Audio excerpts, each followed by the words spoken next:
James, we're kind of going into this conversation naturally anyway, but talk about fair use. What things are fair use and where do you not have to worry? I know some people, when it's educational, they don't have to worry about it. My mom's a teacher, so she always goes, can I use this? Can I not use this for something, you know?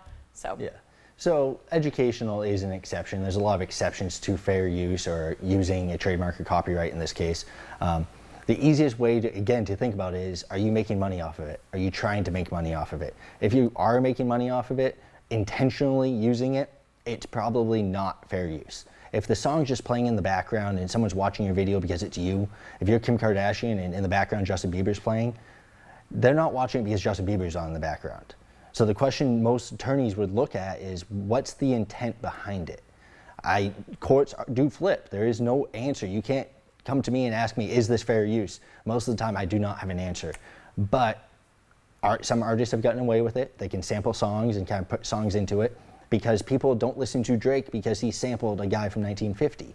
They listen to Drake because he's Drake. So intent is the biggest background pushing fair use, the argument.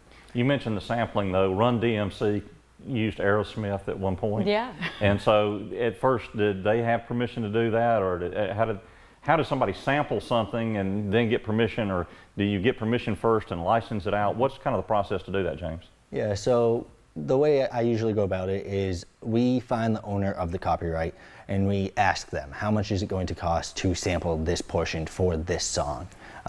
A sample is different from a cover. A cover song would be you taking the same song, playing the same lyrics over the sound, maybe you sing a Christmas carol for a TV station and you just want to present that. That, you're kind of in that area of, you're making money off of it. You probably should get a license. You need a license to sample and make money off of someone else's copyright. So you have to go contact the owners, have them sign off on a form, multiple forms, and get them to sign off on what you want to do. And after you sign off and they approve it, most likely you'll be allowed to sample. There are chances you don't ask for permission, and it might be considered fair use, but that is really a coin flip when it comes to the court.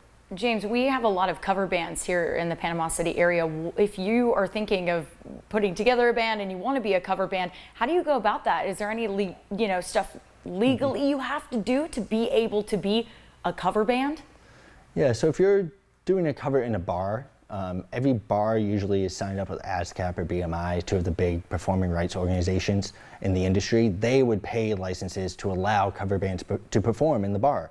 And they would just pay the flat rate, 9.1 cents per mechanical license play, for those bars. But if you want to release music online, you have to make sure you're paying the correct owners of those copyrights. So if you want to distribute your music, you can do cover music. You just have to make sure you're paying the owners the statutory rate.